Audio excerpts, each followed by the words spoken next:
Okay, this lesson is going to be about, we're going to review muscle anatomy, and then we are going to do muscle physiology, how muscles actually contract and how they pull things and you use your muscles. So before we get to that, let's do a review from last lesson. The tissue that connects a bone to a muscle is called a tendon. That's how you're able to actually move your bones. This entire structure here, I mean, what is that huge body part? That's an actual muscle. Good. Now, if you zoom in on that muscle, you see individual little sections. What are these sections called? A fascicle. Good. This is a fascicle. Now, inside the fascicle, you see smaller little compartments. What are these called? Muscle fibers. Good. And do you remember from last class, what would a little cylinder coming out of a muscle fiber be called? Anybody remember? Myofibril. Okay. So you got the structures. Now we need to get the coating. All right. Coating. C-O-A-T-I-N-G. What is the coating of an entire muscle? It's on that diagram somewhere. Epimysium. What is the coating of a fascicle? Paramysium. And here's the tricky part. What do you call the connective tissue that separates one muscle fiber from another while they're still in the fascicle? Endomysium. Good. And I don't know if I got to this with this class or not, but you'll tell me if we did or didn't. Did we identify the name of the plasma membrane, which is this stuff here that's coating the muscle fiber? Did we get that? Sarcolemma. Okay, good. Now, in my exchange with my last class, there's a little bit of trouble at what comes out of what, so I think this might help you. Here's a muscle. What little bundle comes out of the muscle? A fascicle. What comes out of the fascicle?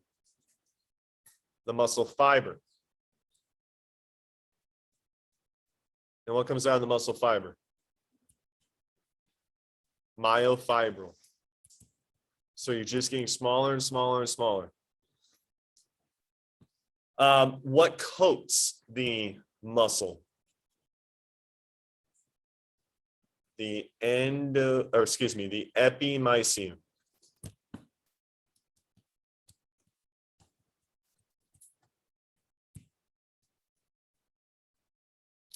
What coats the fascicle? Paramysium.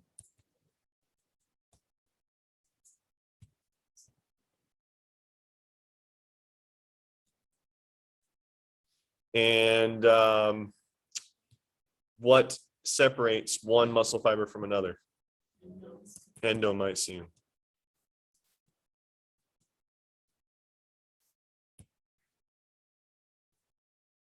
Good.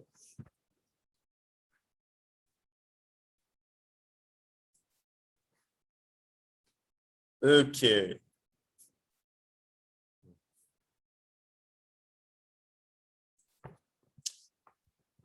All right. Now let's zoom in. This is a muscle fiber. This is all we're still reviewing Friday. What do you call the plasma membrane of a muscle fiber? The sarcolemma. What are these big purple structures? Those are nuclei. So muscle fibers are, they're multiple nuclei. What's that called? They're multinucleated. All right, this is kind of a two-part question. Why are they multinucleated? They're so long, and because they're so long, what do we call a muscle cell? A fiber. We call it a muscle fiber because it is so long. The movie I referenced last week was has anyone ever seen the movie Pacific Rim? Pacific Rim is a movie where there's these big robots that fight big monsters. And throughout the movie, the scientists who study the big monsters say the monsters' bodies are so big, they're like Godzilla size, that they have to have multiple brains, like scattered throughout their body. because their body's so big, they can't just have one point of control. They have to have many. Well, it's kind of like the same logic with a muscle fiber. The cells are so long, we call them fibers, but because they're so big and long, they have to have multiple nuclei to try to control it because the whole thing is really big. Yes. Now, what are these rods that are sticking out of this muscle cell, this muscle fiber? This is a myofibril, and this is where we're going to get started today. Before I get down to a myofibril level, I want you guys to notice the muscle fiber. What do you notice about the pattern of it? It's stripy. The term is striated. It is striated. There are dark bands like right here. That's a dark band. A dark band is called an A band. And those are dark. And did we get to what a light band is called? An I band. Good. An I band is light. So we have repeating patterns of dark light, dark light, dark light, dark light, dark light, dark light. If you notice here, what band did I just point to on that myofibril? A dark band or a light band? Dark. How about right there? Light. What we're going to get into is what is making those bands. Like what actually is the reason why they're striated. And that is going to lead us into how an actual muscle contracts, which is going to be a little tricky. It doesn't come naturally. It's not easy. So you have to give yourself a few repetitions to learn how to do it. It's like riding a bike. Very few people learn how to ride it the first time. It's going to take a few attempts. Okay. Okay. So let's start from scratch here with this. This is a myofibril. This is inside a muscle fiber. Okay, now a myofibril is composed of two types of myofilaments. And when you hear myo, what body part is being referenced? When you hear myo or mice or sarco, what is being referenced? Muscle. So when I say myofilament, how can you translate that? A muscle filament. Good. You have two types of myofilaments. You have a thin one and you have a thick one. That's the nickname, thin and thick. Here's the real names. These blue ones that you see in your diagrams, like right here, that is called an actin filament. And what is the thicker red one called? Myosin.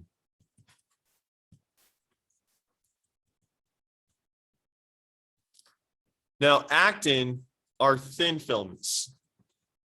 Myosin is thick. When I was in high school anatomy, the way I learned the difference was myosin is a bigger word. Literally, it's a bigger word. It's the thicker filament, like a thicker word. And then actin is a smaller word, so it's the thinner word or the thinner filament. Okay, these regions where the actin filaments intersect, it kind of forms a zigzag pattern. What are those called? We're going to call it a Z disc. How many Z discs do you see on this diagram? Very good. I see two as well. Okay. Next, this region from one end of actin to another end of actin is called an H zone. How many H zones do you see on this diagram? I see 3 as well. Good job. My questions are in your answers are letting me know if you see what I see. And so you're doing well so far. Now, these lines that are right down the middle of an H zone are called an M line.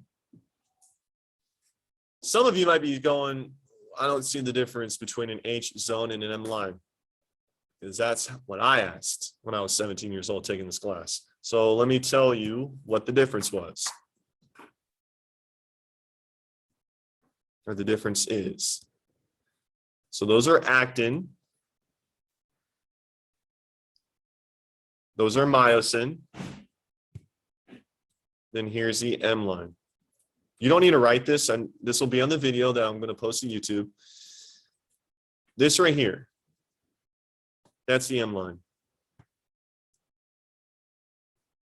But this whole thing from here to here, one actin to another, that whole zone, basically, guys, all of this,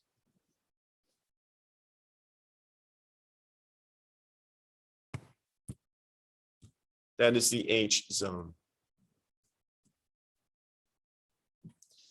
It's the space between one actin and another actin. So the difference between the M line and the H zone, I hope is clearly depicted there for you. Okay, now let's go back to what A bands and I bands. Look up here. Here's an A, here's an I. What filaments appear to be forming an A band? I'm going to give you a choice. You ready? Actin or myosin or both. It is both. So if I scroll down here,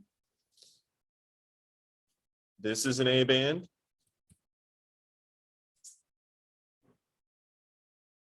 Oops, a little too far. That's an A band. And here's an A band. So what do you call this this space right in here? What's that? That's an I band. Good.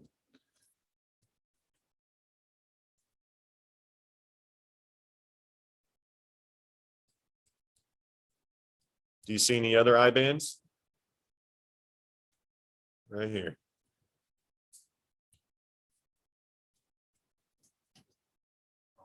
The Z disc is where two actins intersect with each other, form that zigzag pattern. Now, last one, guys. From here to here to here. All of that. Basically from one Z disc to another Z disc. From one I band to another I band.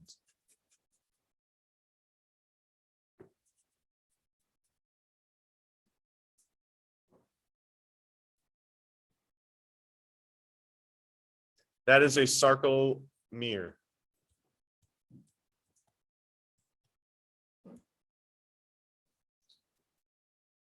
It's an I band to an A band to an I band. And that is what we're going to be focusing on today. So I'll give you a moment to catch up. I know that's a lot. You need to study that kind of stuff. The muscles is kind of tough. That's just anatomy. That's just telling you what different things are. What I want to get to with you all today is how your muscles actually contract, how they actually work. And so we need to scroll down, or is anybody still writing? All right, let's scroll down to this. This is a sarcomere.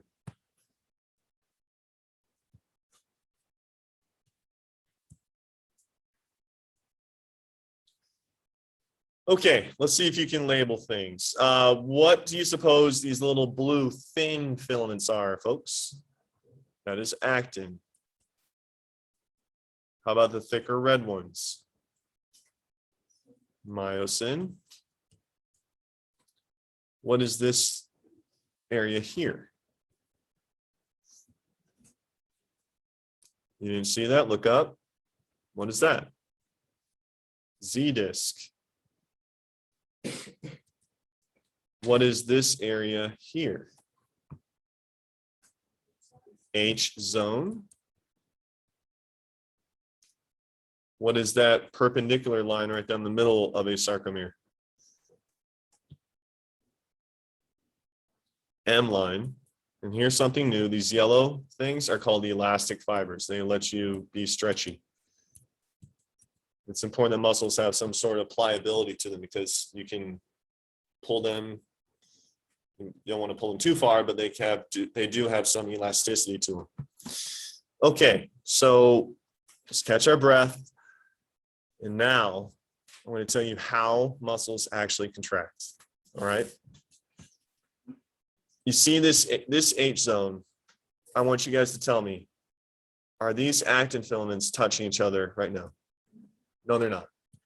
Well, when your muscles contract, think about it. When you curl your bicep, it's contracting. Do your muscles get longer or do they get shorter? Your muscles get shorter. Like when I curl my bicep, my arm is getting shorter. look at my fingers. This is actin. When you contract, they come closer together. Did the space between my hands get longer or shorter? It got shorter. What I need to teach you is how they actually go from here when you're relaxed to here when you're contracted. When your arm is totally relaxed like this, to how they get contracted. That's what we need to figure out. These little heads right here are going to be the big driver behind that. We're just going to call these myosin heads. What they do is they grab the actin and they form something called the cross bridge. And they pull the actin more towards the H line. It's like me grabbing this paper and pulling it more this way. So I think this can best be described in an actual video. If I try to draw this, it's not going to do as good as a video because videos have moving parts. They can actually show you things happening in real time. So for those of you that are watching this at home, I can't show a video on Zoom, but what I can do is I can at least show you the video that we watched in class. So let's see if I can pull this up. Let's go to my history. There it is. So if you go to YouTube, you type in cross-bridge cycle. This is the video that you want to watch. But for copyright reasons, I can't play this on Zoom, so I'm going to pause it. And for you guys, I'm going to play this. I'm going to play it once. We'll see how well you get it, maybe twice. This is going to be one of those lessons where you have to watch it a few times because muscle contraction can be a little confusing. All right, so let's play it.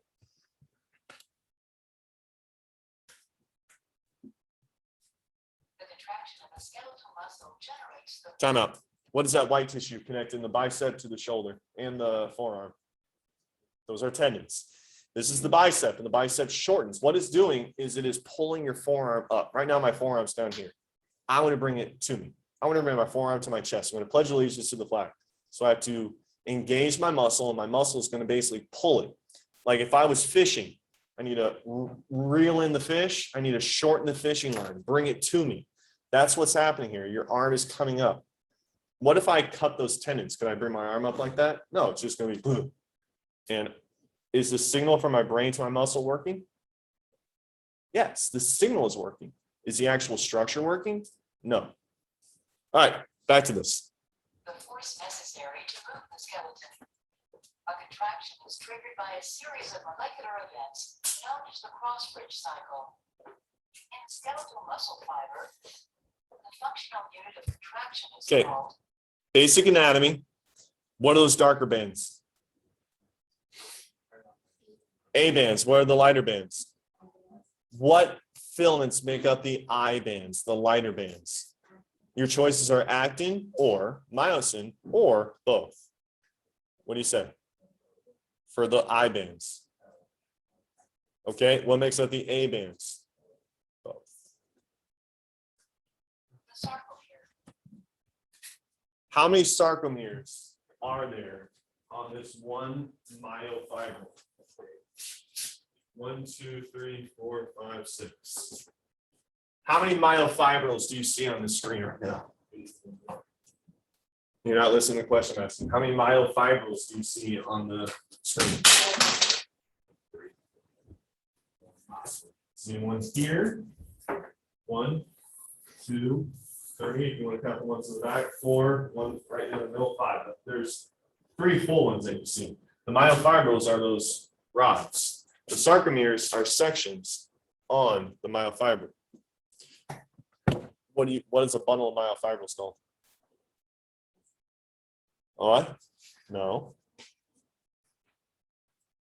Morgan? A muscle fiber. Okay. Now, what do you think these thicker filaments are? That's myosin. So what are these thinner ones? Very good. What is this? Where actin meets. C discs. What is this region down here? Axon. See, you're starting to get it. Take some repetition. That's why I'm asking these basic questions. Now, do you see a space where the actin can come closer together? So right now, would you say the muscle is contracted or relaxed? I would say it's relaxed. When it's getting contracted, what's going to happen?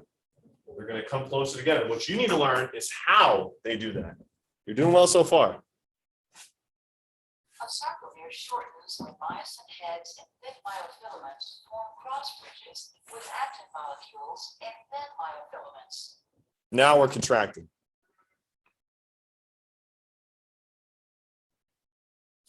The formation of a Okay, this is where it gets confusing.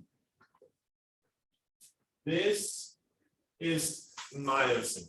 This is actin. This is a myosin head. What it needs to do is it needs to grab this actin.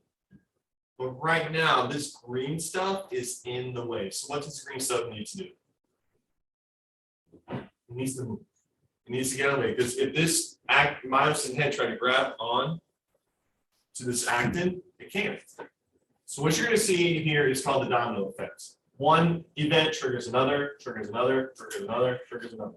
You see this little purple glowing particle? That is something that you guys get in food that your muscles need very badly. Think of milk. What is that? That's calcium. That is stored in something called the Sarcoplasmic Reticulum. I'll get to that at the end of class. It's very easy. The name is a whole lot scarier than what it actually is. It's very simple. This calcium is going to interact with these blue molecules called troponin. It's going to cause the troponin to move. The troponin moving is going to cause these green fibers called tropomyosin to move. That will then allow the myosin head to grab onto the actin. So let's just watch it play out. cross bridge is initiated when calcium ions released from the sarcoplasmic reticulum bind to troponin. This binding causes troponin to change shape. Tropomyosin moves away from the myosin binding sites on actin, allowing the myosin head. Can the myosin head grab onto the actin now? Yeah, the green tropomyosin is now out of the way. To bind actin, cross bridge.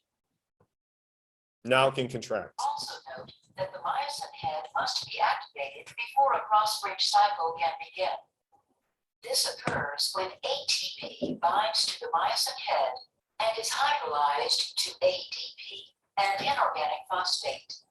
The energy liberated from the hydrolysis of ATP activates the myosin head, forcing it into the cocked position. A cross-bridge cycle may be divided into 4 steps. Step 1, cross-bridge formation. The activated myosin head binds to actin, forming a cross-bridge. Inorganic phosphate is released, and the bond between myosin and actin becomes stronger. So are the actin and myosin touching each other now? Yes, you can actually perform a muscle contraction where basically that head is going to cause the actin to move. Step 2, the power stroke. ADP is released, and the Here it comes. myosin head pivots. There you go. It moved. It contracted. That's how we use our muscles. Sarcomere. Emily. Step 3, cross-bridge detachment. When another ATP binds to the myosin head, the link between the myosin head and actin weakens, and the myosin head detaches. Step 4. Are you contracted now? Activation of the myosin head. Nope, they're disconnected. Is hydrolyzed to ADP and inorganic Mhm. phosphate. That's why you can't be contracting forever. You get worn out. You run out of energy. Okay, look at that. Contraction. That's how it happens. I know it looks like a lot, but the blue and white things are, or blue and white, the blue and yellow are actin. The myosin has to grab the actin and slide across it. That's contraction. And as the cycle repeats, the thin myofilaments are pulled toward each other and the sarcomere shortens. This shortening Contracting, contracting, contracting, contracting, contracting, contracting, contracting. calcium ions are actively transported back. Now, if you have more actin and myosin, like literally you have more of it in your muscles, what do you think that does for you? Let's say that Dylan has more actin and myosin in his muscles than Will does. What does that say about Dylan compared to Will? Not faster. He has more actin and myosin, which means he can contract more. He has more strength. If I was trying to pick up this book and I was like, I can't curl my arms. All I'm trying to do is this. But I'm like, I can't, it's too heavy. I don't have a whole lot of actin and myosin. But then big bad Dylan comes over and goes, let me handle this. And he goes, ugh. He has more actin and myosin than me, which basically means he has more manpower in his muscles. He actually has more of those little heads that are sliding the actin past it to pull his bones up. Or in this case, his bones are in his arms and then his book is being pulled up like this. When you work out and you try to make yourself bigger and stronger, what you're basically doing is you're torturing your muscles and you're actually hurting them and you're damaging them. But when they heal and they regenerate, they're coming back bigger and stronger in greater number, because whatever you are doing to your muscles aren't used to it. So they need to get used to it by having more muscle. So you see all these little actin filaments. Let's just say hypothetically, I'm going to really try to make this way for you to understand. Let's say that Dylan had 20 myosin heads on one 20 myosin heads on one myosin filament. And Will had 10 myosin heads on a myosin filament. Who's stronger? Dylan, because he has more of those heads, which means he can do more pulling, which means he has more strength. The more you have, the stronger you are. All right, so to finish off today's class, what's that about? Did you hit something on the...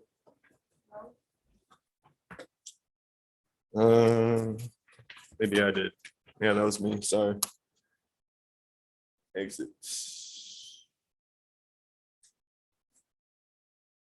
Okay, let's write down, do we have 10 minutes? We have 10 minutes, I think. Yep, we have 10 minutes, perfect time, perfect amount of time. All right, so let's go back to here. Let's resume. Okay, so after watching that video, what we're going to do is we're going to do the 4 stages of establishing a cross bridge. This is muscle contraction.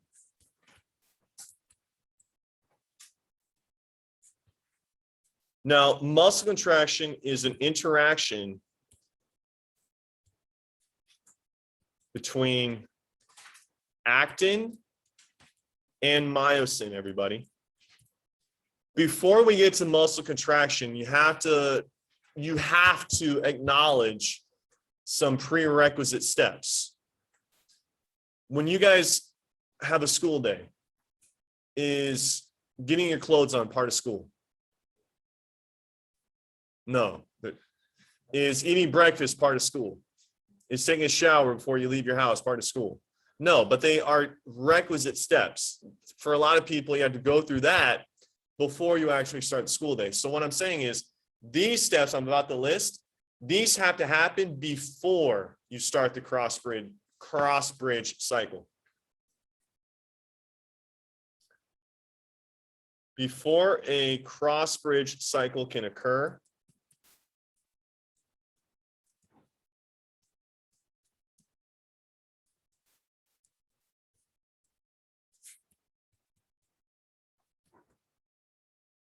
there are a few prerequisites.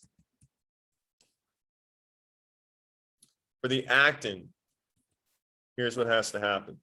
Is the actin the thinner or the thicker filament, guys? Thinner. First, calcium ions are released by the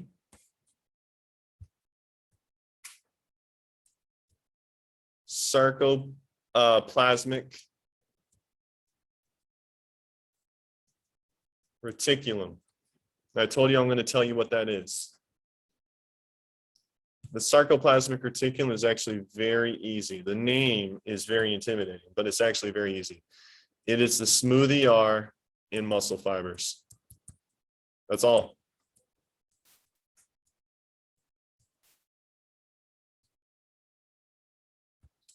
It absorbs and releases calcium. That's it. Ca is the chemical symbol for calcium. The name when I first took this class, when I was your age, and I saw that term, I was like, whoa, no, just no. It's easy. It's the ER in a muscle fiber. It absorbs and releases calcium. That's it, period. Okay, calcium reacts with troponin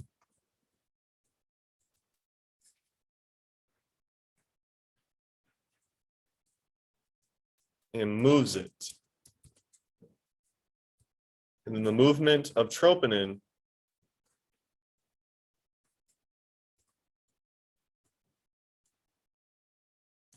moves tropomyosin. So an actin, excuse me, I keep getting this confused. So a myosin head can form a cross bridge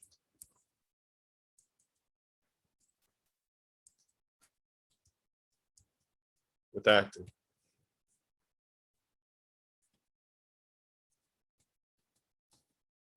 Okay, so that seems like a lot, but it's really just a domino effect. The calcium is released first. Calcium reacts with troponin. That causes tropomyosin to just move so that the myosin heads can grab onto the actin film. Now, for the myosin, it receives ATP and is energized.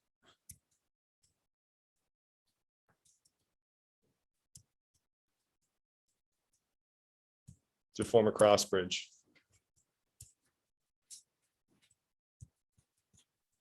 Okay, so there's the prereqs, guys. I'll give you a moment to catch up and we'll do the 4 stages. Hopefully we can get the 4 stages in before class is over.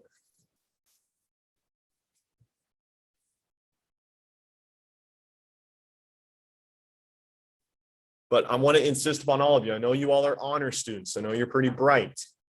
You cannot be lazy with this stuff. You have to study it because muscle contraction isn't just like memorizing bones. It requires more critical thinking than that. So you have to study this stuff or it's not going to happen. You're not going to learn it. Okay, here we go. Cross bridge cycle. It is 4 stages or 4 steps.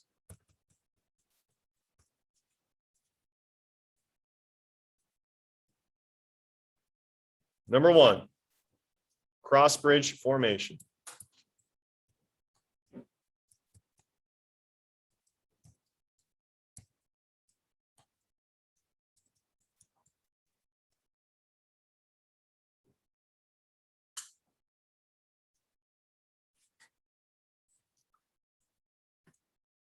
An activated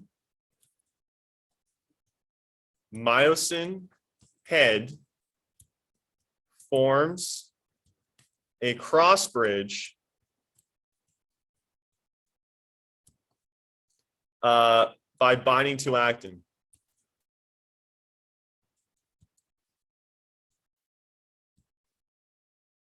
Okay, based on what I just went over with the prereqs, so you can look in your notes, what did the myosin head need in order to form that cross bridge? It needed ATP, Dylan, good. What had to move out of the way on the actin for the myosin head to grab the actin? Very good, Aiden, the tropomyosin. Some of you are starting to get it. All right, number 2, we have the power stroke. This is actual contraction, the power stroke. Can I scroll up a little bit? You guys good with the actin and myosin? Okay. ATP becomes ADP and is released.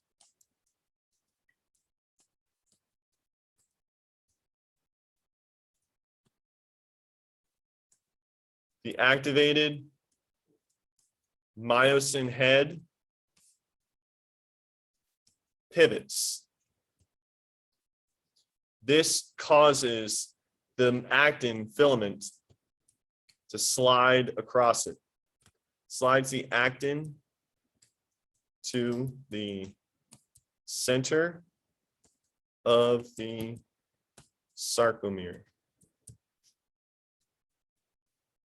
Okay, let's take a little breath. 2 steps down, 2 to go. Give you guys a minute to catch up.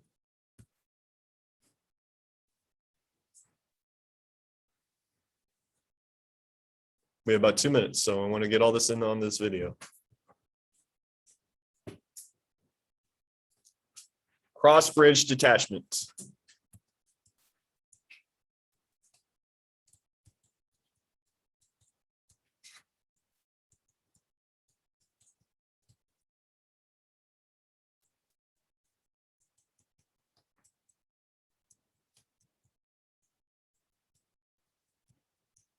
ATP links to the myosin head. Myosin head detaches from actin.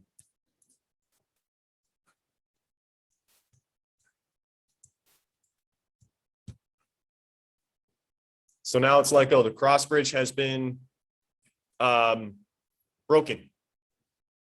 You're no longer contracting. Your muscles are going back to relaxation. Then finally, we had the reactivation of myosin head.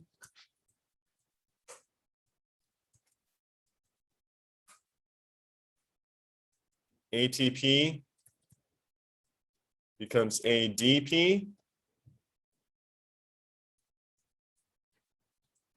The energy released in that event energizes myosin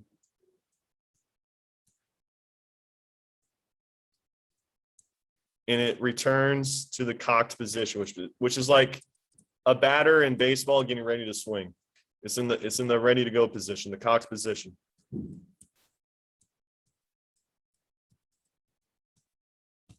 Okay.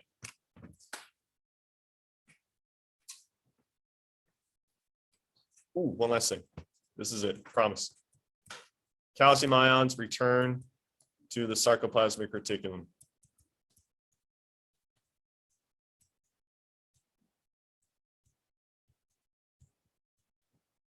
Okay, perfect timing. We will go over this tomorrow. I'm not expecting this to just sink in on the first try. We need to have some repetition with this, but this is your first stage in hopefully learning how to really understand this.